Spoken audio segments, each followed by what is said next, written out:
Hi everyone. ഇന്നത്തെ വീഡിയോയിൽ പുതിയ OTT റിലീസുകൾ ഏതെല്ലാമാണെന്ന് നമുക്ക് നോക്കാം. കുറച്ച് മൂവീസ് OTT വന്നിട്ടുണ്ട്. ചാനൽ ഇഷ്ടപ്പെട്ടാൽ സബ്സ്ക്രൈബ് ചെയ്യാൻ മറക്കരുത്. അപ്പോൾ നമുക്ക് വീഡിയോയിലേക്ക് പോകാം.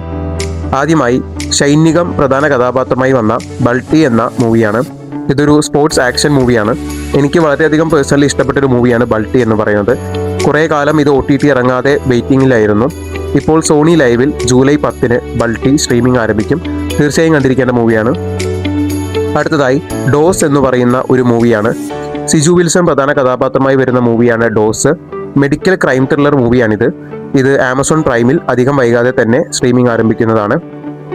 അടുത്തതായി ഒരുപാട് കാലങ്ങൾക്ക് ശേഷം ജയറാമേട്ടനും ഉർവശി ചേച്ചിയും കൂടി ഒന്നിച്ച ഒരു മൂവിയാണ് പരിമള ആൻഡ് കോ. എനിക്കൊരു ആവറേജ് എക്സ്പീരിയൻസ് എന്ന മൂവിയാണിത്. ഇതൊരു ഡാർക്ക് കോമഡി മൂവിയാണ്. ഇപ്പോൾ C5 July 10 Parimala and co streaming ആരംഭിക്കുന്നു. താല്പര്യമുള്ളവർക്ക് കണ്ടുനോക്കാം. അടുത്തതായി എന്നെ ഒട്ടും സാറ്റിസ്ഫൈ ചെയ്യാതെ പോയ പെഡ്ഡി എന്ന തെലുങ്ക് മൂവിയാണ്. രാംചരൺ പ്രധാന കഥാപാത്രമായി വന്ന മൂവിയാണിത്. ഇതിപ്പോൾ സ്ട്രീമിംഗ് തുടങ്ങിയിട്ടുണ്ട്. താല്പര്യമുള്ളവർക്ക് കണ്ടുനോക്കാം. അടുത്തതായി ഒരു ഇംഗ്ലീഷ് മൂവിയാണ്.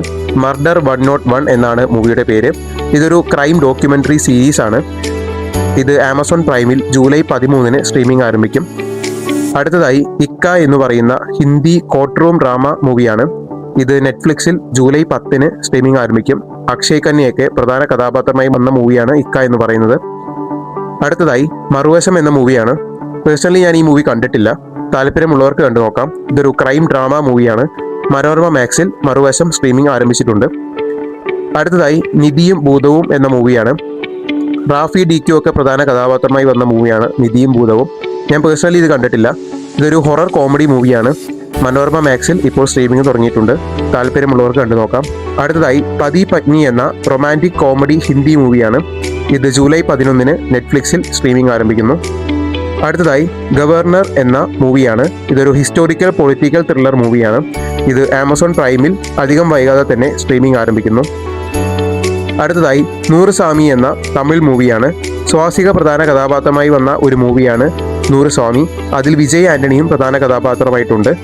ഇത് അധികം വൈകാതെ തന്നെ സ്ട്രീമിംഗ് ആരംഭിക്കുമെന്ന് പ്രതീക്ഷിക്കുന്നു. ഇപ്പോൾ അതിൻ്റെ വിവരങ്ങളൊന്നും ലഭിച്ചിട്ടില്ല.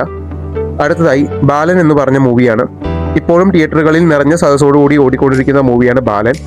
C5 ഇതിൻ്റെ OTT റൈറ്റ്സ് ഏറ്റെടുത്തിരിക്കുന്നത്. അടുത്ത മാസം, അതായത് ഓഗസ്റ്റ് മാസത്തിൽ ബാലൻ OTT സ്ട്രീമിംഗ് ആരംഭിക്കുമെന്ന് പ്രതീക്ഷിക്കാം. അപ്പോൾ ഇതൊക്കെയാണ് പുതിയ OTT അപ്ഡേറ്റ്സുകൾ. പുതിയ OTT അപ്ഡേറ്റ്സുകളെ കുറിച്ച് അറിയുന്നതിനും മൂവി ഒപ്പീനിയനുകളെ കുറിച്ച് അറിയുന്നതിനും ഈ ചാനൽ സബ്സ്ക്രൈബ് ചെയ്യുക. നിങ്ങൾ ഇതിൽ കാത്തിരിക്കുന്ന മൂവി ഏതാണ്? നിങ്ങളുടെ കമൻറ്റുകൾ രേഖപ്പെടുത്തുക. Okay, by.